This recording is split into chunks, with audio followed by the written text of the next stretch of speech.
Franck Ferrand vous invite au cœur de l'histoire sur Europe 1. Et aujourd'hui, ce lundi 18 juin, plus de 750 000 élèves se sont présentés à l'épreuve de bac français et philo. Ils ont donc dû Je ne sais pas si on les a fait plancher sur l'appel du 18 juin ou sur la bataille de Waterloo. Oui, j'ai pas vu ça au programme, mais en tout cas, ils ont tous fait une dissertation pour la plupart. Alors d'où elle vient cette dissertation, c'est l'ancienne Franck disputatio, vous savez, au Moyen-Âge, à l'époque où l'exercice de rhétorique était utilisé comme méthode d'examen dans nos chères universités. Au XIIIe siècle, discussion entre étudiants et professeurs. Le maître commençait par poser une question sur un texte, et puis vous aviez un intervenant, puis un autre qui complétait, qui développait, etc., selon des règles très précises. Au XVIIe siècle, l'exercice prend un nouveau visage. Il ne se fait plus à l'oral, mais à l'écrit. Et 2 siècles plus tard, un décret va signer l'arrêt de l'enseignement rhétorique à l'école, laissant la place alors là à la dissertation en 3 parties, celle qu'on connaît dans les universités encore aujourd'hui. Depuis le début du XXe siècle à peu près, on va étendre la dissertation au lycée, au collège, au lycée, aux universités. Ça devient l'exercice de référence pour tous les grands examens, le bac, le CAPES, le NS, l'agrégation, que sais-je. C'est un exercice tout à fait français, puisque faut vous dire qu'à l'étranger, on ne pratique pas de la même façon la dissertation. Nous sommes à Saint-Germain au printemps 1643, au château donc de Saint-Germain-en-Laye. Louis XIII a 41 ans et vraiment il est au plus mal. Son épuisement est visible, il souffre de terribles douleurs. Il y a des vers qui s'échappent de lui, une odeur pestilentielle dans sa chambre. Je ne vous fais qu'un tableau rapide. L'espoir n'est plus de mise. Et le 13 mai, ces 2 jeunes enfants sont amenés jusqu'à son lit. Ce sont encore des bébés, des poupons. Le plus grand, Louis, a 4 ans et demi. Son cadet, Philippe, n'a que 2 ans. Pour ces 2 enfants du miracle, comme on les appelle, fruit tardif d'un couple dont le moins qu'on puisse dire est qu'il est mal accordé, c'est la dernière rencontre avec leur père. Et la scène a de quoi faire forte impression. L'émotion est là, palpable. Les personnes présentes regardent les 2 petits princes. L'avenir du royaume repose sur ces frêles épaules qu'on a là sous les yeux.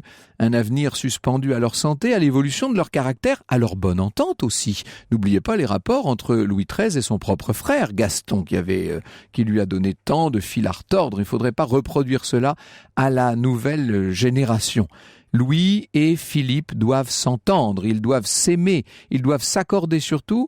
Il doit être clair que l'aîné sera le maître et que son frère sera un prince docile, soumis, il y va de la raison d'État. Dès le lendemain, 14 mai, 33 années de règne s'achèvent. Louis XIII est mort. Vive Louis XIV. C'est ainsi qu'on faisait, vous savez, le grand chambellan avançait à la fenêtre du roi, il portait le plumet noir, le roi est mort. Et puis, il revenait ensuite avec un chapeau à plumet blanc, vive le roi.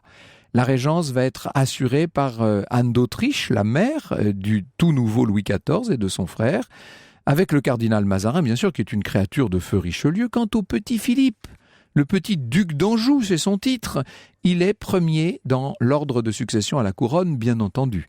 Il reçoit une éducation assez douce, affectueuse, marquée par la présence très attentive d'Anne d'Autriche. Je cite Elisabeth Alourgo, elle précise: cette tendre familiarité avec ses bambins, si peu usuelle pour une reine, augmentera au fil des années à mesure que les conditions politiques se détérioreront et que les craintes d'Anne d'Autriche se feront de plus en plus vives.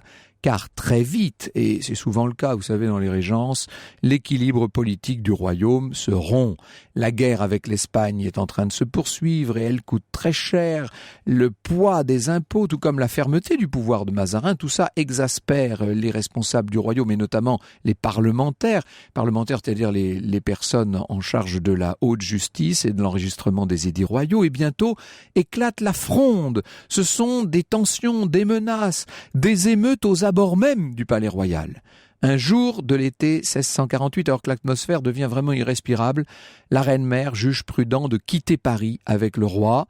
Seulement, le petit Philippe, lui qui est malade, doit rester derrière eux. Finalement, il va rejoindre sa mère et son frère après des jours pénibles. Imaginez la situation, une situation terrible et qui va se reproduire au début de l'année suivante, puisqu'Anne d'Autriche, qui est rentrée entre-temps à Paris, décide de nouveau de fuir en toute hâte. Philippe est effrayé, c'est un tout petit garçon, il craint qu'encore une fois on parte sans lui. Ce ne sera pas le cas. Au milieu de la nuit, on le tire du lit, on l'engouffre avec son frère dans une grosse voiture, direction le château de Saint-Germain, qui est plus sûr que le Louvre. On peut imaginer l'effet de ce genre d'aventure qui va se répéter sur un enfant de 7 ans. La fronde ne cesse qu'en 1652, après bien des rebondissements, et parmi les rebondissements, la rébellion d'un certain nombre de princes, dont le prince de Condé, et l'intenable oncle Gaston, qui est là toujours à faire des misères à la famille royale. Décidément, cette famille doit être mieux tenue. Anne d'Autriche et Mazarin vont sortir vainqueurs de tout cela. Une vie de cour plus apaisée reprend ses droits. Philippe, qu'on appelle donc monsieur à la cour, c'est l'appellation qu'on lui donne, l'appellation traditionnelle. Il est le deuxième personnage du royaume, il tient une place de choix. Et en grandissant, c'est lui qui est au cœur des cérémonies, au cœur des bals, etc. C'est un jeune homme de relativement petite taille, mais d'une grande beauté. Il est brun, il a des yeux noirs absolument magnifiques, des traits harmonieux. Pour ce qui est du caractère, il est, c'est le moins qu'on puisse dire, très éloigné du caractère de son frère. Le grand frère, Louis, le roi Louis XIV, ne dit jamais rien. C'est un taiseux. C'est pas le cas de son frère. Je cite Philippe Erlanger. Outre le respect filial et le courage, les traits saillants de son caractère étaient alors une dévotion théâtrale, le culte de l'étiquette, l'inquiétude des préséances, la passion du monde, la folie des parures, un talent un peu maniaque de décorateur, l'art d'animer une fête, l'humeur ombrageuse, le bavardage, l'indiscrétion, l'adresse à semer des noises, le goût intime d'être gouverné se cachant derrière des dehors hautains. C'est magnifique ça, le goût intime d'être gouverné, se cachant derrière des dehors hautains. Madame de Motteville, qui sait de quoi elle parle, elle les voit, elle les a sous les yeux, elle dit que le jeune prince se divertissait en la compagnie des dames, mais il paraissait à son procédé avoir dans le cœur tant d'innocence à leur égard que les plus dangereuses par leur charme vivaient avec lui et lui avec elle aussi modestement que s'il eût été lui-même une dame. Voilà, nous y venons, vous me comprenez, nous comprenons Madame de Motteville à mi-mot. Dans les cercles intimes propices à la fête, monsieur va jusqu'à se travestir, vous me direz, il le fait depuis l'enfance. On le voit porter des robes, il place des mouches sur son beau visage, il se laisse emporter dans un tourbillon de danse et d'éclats de rire. C'est un égocentrique qui aime plaire, qui aime se plaire, et dès cette époque, il est entouré de jeunes damoiseaux très comme il faut, dont le comte Armand de Guiche. Des auteurs ont pensé que la reine-mère et Mazarin avaient délibérément poussé le prince vers un monde de futilité, de légèreté, de colifichet. Il faut sans doute nuancer cette idée. Ce qui est certain, comme le relève Elisabetta Lurgo, ce sont les inclinations féminines du prince qui n'ont pas été découragées par sa mère et par le Premier ministre. Quoi qu'il en soit, voilà que Philippe approche des 20 ans. Autrement dit, il devient largement temps de lui trouver une épouse. Franck Ferrand vous conte l'histoire sur Europe 1. Alors cet après-midi, Franck, vous évoquez une personnalité du grand siècle, Monsieur, frère de Louis XIV, titré duc d'Anjou, puis à partir de 1660, duc d'Orléans. Alors on l'a vu, en grandissant, il devient un homme élégant, un homme haut en couleur, qui aime bien s'entourer d'amants. C'est vous qui le dites, ça. Hein. Je reprends vos mots. Pourtant, son devoir l'appelle. Il vient l'âge où un prince de son rang doit se marier. Il a 20 ans. Qui sont les candidates envisagées ? Des candidats, vous imaginez bien. Il est non seulement le frère de Louis XIV, mais avant que naisse Monseigneur le Grand Dauphin, donc en 1661, il est carrément l'héritier du trône. Donc c'est un très très haut personnage. Quand son frère est tombé tellement malade en 58, il a été tout près de régner. D'ailleurs, on a vu les courtisans qui ont afflué chez lui, c'était très spectaculaire, ce qui a beaucoup vexé Louis XIV d'ailleurs. Mais le roi s'est donc remis, Philippe a été renvoyé à son quotidien, et peu après, lorsque la paix avec l'Espagne a été négociée, un double mariage a été évoqué, puisque Philippe aurait pu épouser la petite sœur de Marie-Thérèse devenue reine de France, donc Marguerite, celle qu'on connaît parce qu'elle a été beaucoup peinte par le célèbre Velázquez, bien entendu. Donc l'idée ne s'est pas concrétisée, mais ça a bien failli. Une autre cousine, Henriette d'Angleterre, est sur les rangs. Elle est réfugiée en France, vous savez, depuis la Révolution anglaise, qui a débouché sur la décapitation de son père, Charles Ier, Stuart. Et longtemps, Henriette est un petit peu la cousine gênante à la cour de France, descendante d'une dynastie désormais sans pouvoir. Louis XIV se moque volontiers de sa maigreur. Il l'appelle les petits os des saints innocents, vous imaginez. Mais, coup de théâtre, en 1660, le frère d'Henriette, Charles II, reprend le trône en Angleterre. Là, d'un seul coup, la jeune fille redevient un parti très intéressant. Et c'est ainsi qu'en mars 1661, Philippe devient son mari. Mariage qui a lieu au Palais Royal.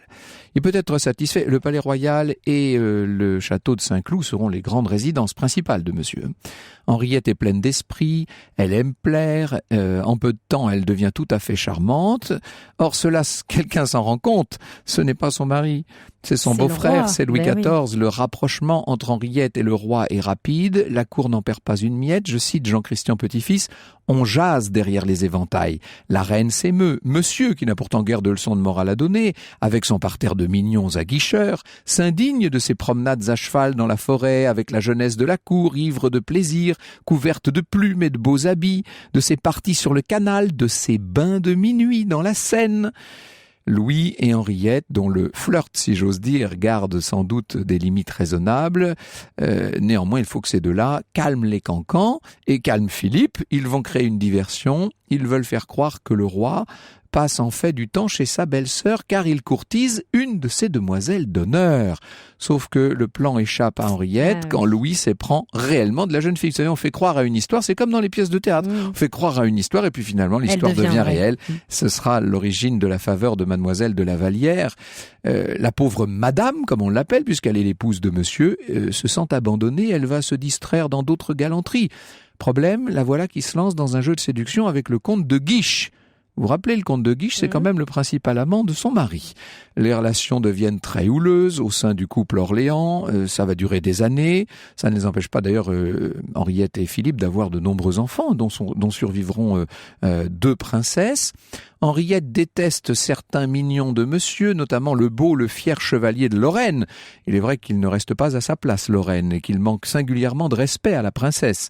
Le roi finit, suivant l'aveu d'Henriette, par le faire arrêter et par l'exiler. Vous imaginez le désespoir de monsieur. C'est devenu une véritable comédie italienne, cette cour de France, hein. Monsieur ne peut cependant pas s'opposer à la volonté de son frère. Et ça n'est pas tout. La confiance que Louis XIV place en Henriette l'agace beaucoup. En 1670, le roi envoie sa belle-sœur en mission diplomatique auprès de son propre frère, le roi d'Angleterre. Mission dont Philippe est complètement exclu. Vous imaginez la jalousie qu'il nourrit. Il y a quelque chose d'un peu proustien avant la lettre, si je puis dire, dans le personnage de monsieur. Henriette va rentrer un jour d'outre-Manche et là, subitement à 26 ans, aux nuits désastreuses, aux nuits terrifiantes où retentit tout à coup, vous vous rappelez la grande oraison funèbre de Bossuet, Madame se meurt, Madame est morte, très vite comme ça, Henriette passe de vie à trépas. On a accusé les mignons de monsieur, je demanderai tout à l'heure à mon invité ce qu'il en pense. Toujours est-il que l'ambiance au sein de la maison d'Orléans est plus que jamais délétère. Et il faut très vite remarier ce frère du roi qui n'aime pas les dames. Qui va-t-on bien pouvoir lui trouver comme épouse ? Eh bien, une princesse allemande, figurez-vous, Élisabeth Charlotte de Bavière, qu'on appelle la princesse palatine.